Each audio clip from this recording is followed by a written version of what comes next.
Pakistan army chief Munir కనిపించడం లేదు. వారం రోజులుగా పాక్ ఆర్మీ చీఫ్ పత్తా లేకుండా పోయారు. 11 పాకిస్తాన్ వైమానిక స్థావరాలపై భారత్ మిస్సైల్స్ దాడులు చేస్తున్నాయి. భారత్ దాడులు చేసే సమయానికి పారిపోయినట్టుగా అనుమానిస్తున్నారు. బంకర్లో దాక్కున్నాడా లేక దేశం వదిలి పారిపోయాడా ఏం అర్థం కాని పరిస్థితి. ఇక టాప్ టెర్రరిస్టులు హతం కావడంతో టెన్షన్లో ఉన్నాడా అనే అనుమానాలు కూడా కలుగుతున్నాయి. కాల్పుల విరమణ అంశంలో మునీర్ ఎక్కడా కనిపించలేదు. ప్రతిసారి inter service public relation director general Ahmed Sharif Chaudhry media ముందుకు వస్తున్నారు. ఎక్స్లో కూడా పాక్ ఆర్మీ చీఫ్ మునీర్ స్పందించలేదు. రావల్పిండిలో నూర్ ఖాన్ ఎయిర్ బేస్పై భారత్ దాడి చేయడంతో మునీర్ బంకర్లో దాక్కున్నట్టుగా తెలుస్తోంది. ఇంకా షాక్లోనే ఉన్నట్టుగా తెలుస్తోంది.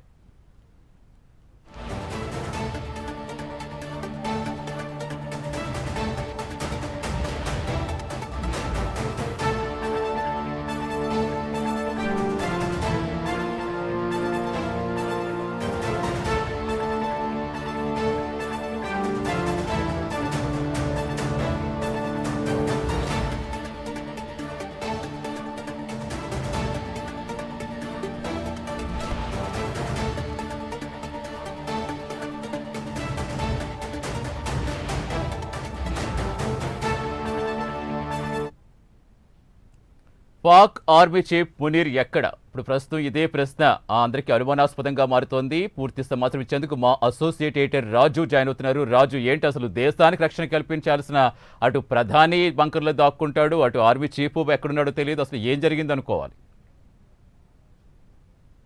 సతీష్, ఇప్పుడు ఒకటే చూస్తున్నాం మనం. ఇప్పుడే అందినటువంటి సమాచారం ఏంటంటే పాకిస్తాన్కి సంబంధించినటువంటి ఎయిర్ బేస్లనే లక్ష్యంగా చేసుకొని భారత్ వైమానిక దాడులకు పాల్పడింది. ఎస్పెషల్లీ బ్రహ్మోస్ క్షిపణులతోటి విరుచుకుపడడంతో పాకిస్తాన్ ఏం చేయాలో తెలియనటువంటి పరిస్థితి. సో నిన్నే ప్రైమ్ నైన్ న్యూస్ కొన్ని అంశాలను వెలుగులోకి తీసుకొచ్చింది. ఇప్పుడే నేషనల్ మీడియా కూడా ఆ అంశాలను టచ్ చేస్తుంది. ఏంటి అంటే ఒక ప్రాంతంలో క్రతువా అనేటటువంటి ప్రాంతానికి సంబంధించి అక్కడ ఏదైతే ఈ అణు క్షిపణులను అలాగే అణ్వాయుధాలను బంకర్ ఏదైతే ఉందో పాకిస్తాన్కి సంబంధించి దాన్ని భారత్ టచ్ చేసింది. దీంతో ఒక్కసారిగా భయపడినటువంటి పాకిస్తాన్ ప్రస్తుతానికి భారత్ తోటి కాలబేరానికి వచ్చినటువంటి పరిస్థితి. సరే, ఇవన్నీ కూడా పక్కన పెట్టేస్తే ఎవరైతే పాకిస్తాన్కి సంబంధించినటువంటి ఆర్మీ చీఫ్ ఉన్నాడు అసీం మునీర్, సో అసీం మునీర్ ఇప్పుడు ఎక్కడ ఉన్నాడు అనేటటువంటి దాని మీద సర్వత్రా చర్చ నడుస్తూ ఉన్నటువంటి సిచ్యువేషన్. ఆయన ఆర్మీ చీఫ్, అంతేకాకుండా ఒక రకంగా చెప్పాలంటే పాకిస్తాన్ని నడిపిస్తున్నటువంటి ఆ జాతికి పితగా ఆయన భావించుకుంటుంటాడు. ఆయన ఒక ఖలీఫాగా ఆయనే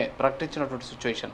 సో ఈ నేపథ్యంలోనే ఇప్పుడు అసీం మునీర్ ఎక్కడున్నాడు అనేటటువంటి దాని మీద అయితే సర్వత్రా చర్చ అయితే నడుస్తూ ఉన్నటువంటి పరిస్థితి. వాస్తవంగా అయితే పాకిస్తాన్ ఆర్మీ చీఫ్ అసీం మునీర్ కనిపించట్లేదు అనేటటువంటి వాదన వ్యక్తమవుతుంది. వారం రోజులుగా ఆయన ఎక్కడ పత్తాలేరు. ఎందుకంటే ఎక్కడ చూసినా సరే ఆ దేశ ప్రధాని కావచ్చు, అలాగే ఉప ప్రధాని, వీళ్ళిద్దరే ట్విట్టర్లో రియాక్ట్ అవుతూ ఉన్నటువంటి సిచ్యువేషన్ చూసాం. వాళ్ళిద్దరే మీడియా ముందు కూడా వచ్చి మాట్లాడినటువంటి పరిస్థితి. కానీ ఆర్మీ చీఫ్ మాత్రం కనిపించలేదు. అంతకుముందు లాహోర్లో జరిగినటువంటి ఒక కార్యక్రమంలో ఏదైతే పాసింగ్ అవుట్ పీరియడ్లో కూడా అసీం మునీర్ లేడు.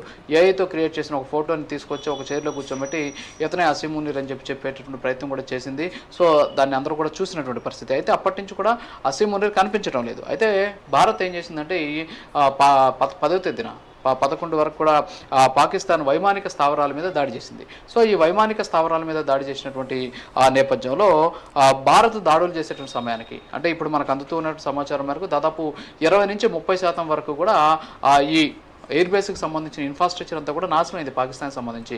అలాగే F-16, F-17 సంబంధించినటువంటి ఎయిర్ జెట్లు కూడా కొన్ని చోట్ల ధ్వంసమైనటువంటి పరిస్థితి. అంతేకాకుండా వాళ్ళకి సంబంధించిన రాడార్ వ్యవస్థ కూడా ధ్వంసమైనటువంటి పరిస్థితి. సో ఓవరాల్గా చూస్తే 20 నుంచి 30% వరకు కూడా పాకిస్తాన్కి సంబంధించినటువంటి ఏదైతే ఈ ఎయిర్ ఫోర్స్ సిస్టమ్ ఉందో ఇదంతా కూడా అయినటువంటి పరిస్థితి. దాదాపు ఒక 50 మంది వరకు ఎయిర్ ఫోర్స్కి సంబంధించిన సిబ్బంది, అందులో స్క్వాడ్రన్ లీడర్ ఒకరు, అలాగే ఒక 4 వరకు కూడా ఎయిర్మెన్స్, వీరితో పాటు అక్కడ పనిచేస్తున్నటువంటి గ్రౌండింగ్ సిబ్బంది కావచ్చు. సో వీళ్ళంతా కూడా ఒక 50 మంది వరకు మృతి చెందినట్టు తెలుస్తుంది. సో అది కూడా అధికారికంగా ప్రకటించాల్సి ఉంది. సరే, ఇవన్నీ కూడా పక్కన పెట్టేస్తే అసలు అసీం మునీర్ ఎక్కడున్నాడు? ఈ దాడులు జరిగేటటువంటి సమయానికి ఆయన రావల్పిండిలో ఉన్నాడు. సో రావల్పిండిలో ఆయనకు ఉన్నటువంటి హెడ్ క్వార్టర్స్ ఉంది. ఇది పాకిస్తాన్ సంబంధించిన ఆర్మీ హెడ్ క్వార్టర్స్ ఎక్కడ ఉందంటే రావల్పిండిలో ఉంది. సో రావల్పిండిలో ఉన్న హెడ్ క్వార్టర్స్లో అసీం మునీర్ ఉన్నటువంటి పరిస్థితి. సో ఆయన కుటుంబాన్ని గతంలోనే ఎప్పుడైతే పహల్గాం ఘటన జరిగిన 2వ రోజే ఆయన కుటుంబాన్ని విదేశాలకు పంపించేసినటువంటి పరిస్థితి. కానీ అసీం మునీర్ మాత్రమే దేశంలో ఉన్నాడు. అయితే ఆయన రావల్పిండిలో ఉన్నటువంటి ఆర్మీ హెడ్ క్వార్టర్స్లో ఉన్నటువంటి పరిస్థితి. అయితే భారత్ ఏం చేసిందంటే రావల్పిండిలో ఉన్నటువంటి నూర్ ఖాన్ ఎయిర్ బేస్ ఒకటి ఉంది. సో ఇది చాలా కీలకమైనటువంటి ఎయిర్ బేస్ పాకిస్తాన్కి సంబంధించి. సో అక్కడి నుంచి ఎక్కువగా F-16, F-17 సంబంధించినటువంటి ఈ ఫైటర్ జెట్స్ కావచ్చు, అంతేకాకుండా రాడార్ వ్యవస్థ కావచ్చు, ఇదంతా కూడా ఎక్కడ ఉంటుందంటే రావల్పిండిలో ఉన్నటువంటి నూర్ ఖాన్ ఎయిర్ బేస్లో. సో నూర్ ఖాన్ ఎయిర్ బేస్ని టచ్ చేసింది ఏది భారత్కి సంబంధించినటువంటి బ్రహ్మోస్ మిసైల్ ఎప్పుడైతే అక్కడ దాడి జరుగుతోంది అని తెలిసిందో వెంటనే ఏం చేశారంటే అసీం మునీర్ బంకర్లో దాక్కున్నట్టు సమాచారం అందుతుంది. అంటే అక్కడే ఉన్నటువంటి రావులపిండిలో ఒక బంకర్లోకి ఆయన వెళ్ళిపోయినట్టు సమాచారం అందుతూ ఉన్నటువంటి పరిస్థితి. సో ఆయన బంకర్లో దాక్కున్న తర్వాత ఇప్పటికి కూడా ఆ షాక్ నుంచి బయటికి రాలేదు అనేసి కూడా మనకు సమాచారం అందుతూ ఉన్నటువంటి సిచ్యువేషన్ అయితే ఉంది. సో దీంతో పాటు ఏంటంటే ఇటీవల కాలంలో మనం చూస్తున్నాం, గడిచిన 2-3 రోజులుగా డెవలప్మెంట్ చూస్తుంటే పాకిస్తాన్ నుంచి అసీం మునీర్ ఎక్కడా కనిపించట్లా, ఏ సమావేశంలో కనిపించట్లా, ఏ మీడియా సమావేశంలో కనిపించట్లా, ఏ ప్రెస్ బ్రీఫింగ్లో కూడా ఆయన కనిపించినటువంటి పరిస్థితి మనం చూస్తున్నాం.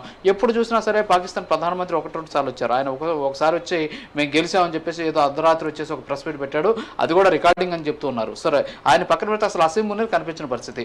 అయితే ఆర్మీ తరఫున ఎవరు మాట్లాడుతూ ఉన్నారంటే ప్రస్తుతానికి అక్కడ ఉన్నటువంటి ఏదైతే ISPR director general DG ISPR అంటాం అనమాట. ఐఎస్పిఆర్ అంటే ఏంటి అంటే ఇంటర్ సర్వీస్ పబ్లిక్ రిలేషన్స్ సంబంధించినటువంటి డైరెక్టర్ జనరల్. సో ఆయన అహ్మద్ షరీఫ్ చౌదరి అని ఉన్నాడు. సో ఆయన వచ్చి బయటకు వచ్చి ఎప్పుడు కూడా మీడియాతోటి కూడా మాట్లాడుతూ ఉన్నటువంటి పరిస్థితి. సో ఆయన అసీం మునీర్ కింద పనిచేసేటటువంటి ఆయనకి విశ్వాస పాత్రుడు. సో అసీం మునీర్ మాత్రం కనిపించట్లా. సో ఇప్పుడు అసీం మునీర్ ఎక్కడున్నాడు, అసలు నిజంగా ఆ రోజు బంకర్లో దాక్కున్నాడా, భారత వైమానిక దాడులు చేసిన సందర్భంలో ఏదైనా ఎయిర్ బేస్లో చిక్కుకున్నాడా, లేకపోతే గాయాలు పోయాడా, హాస్పిటల్లో ఉన్నాడా, అసలు ఉన్నాడా లేడా, సో ఇలాంటి చర్చ అయితే నడుస్తున్నటువంటి పరిస్థితి. సో మనకున్న సమాచారం మేరకు రావల్పిండిలో ఉన్నటువంటి ఏదైతే నూర్ఖాన్ ఎయిర్ బేస్ని ఎప్పుడైతే టచ్ చేసిందో భారత్కి సంబంధించిన మిసైలు, అప్పుడు ఆయన అక్కడి నుంచి పారిపోయాడు, బంకర్లో దాక్కున్నాడు అని చెప్పేసి కూడా సమాచారం అందుతూ ఉన్నటువంటి పరిస్థితి. సో ఓవరాల్గా చూస్తే ఈరోజు పాకిస్తాన్లో ఇలాంటి పరిస్థితుల కారణం ఈ అసీం మునీర్ అనేటటువంటి వ్యక్తి. ఇతను గతంలో మనకు ఏదైతే భారత్లో జరిగినటువంటి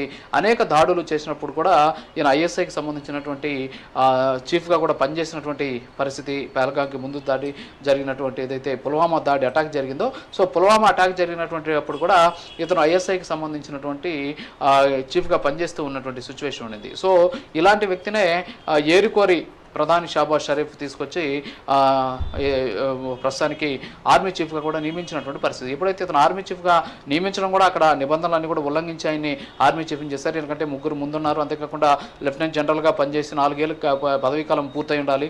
సో ఇవన్నీ కూడా ఏమీ లేకుండానే ఇతను తీసుకొచ్చి అసీం మునీర్ని అక్కడ పెట్టారు. ఎందుకంటే అంతకు ముందు ఉన్నటువంటి ప్రధానికి ఇతనికి మధ్య శత్రుత్వం ఉంది కాబట్టి అతన్ని జైలుకి పంపించాలంటే ఇతను ఆర్మీ చీఫ్ కావాలి అని చెప్పేసి ఒక రాజకీయ కుట్ర చేసి ఇతను తీసుకొచ్చి కూర్చోబెట్టారు. అలాగే భారత్ తోటి కూడా ఇతను ఎగదోలాలి అనేటటువంటి సిచ్యువేషన్ కూడా కనిపిస్తూ ఉన్నటువంటి సిచ్యువేషన్. సో ఓవరాల్గా మనం కానీ చూసుకున్నట్లయితే ప్రస్తుతం ఈ ఆర్మీ చీఫ్కి సంబంధించినటువంటి వ్యవహారం అయితే వాస్తవంగా కొంచెం గందరగోళమైనటువంటి సిచ్యువేషన్ అయితే కనిపిస్తోంది. Satish. Right, thank you Raju.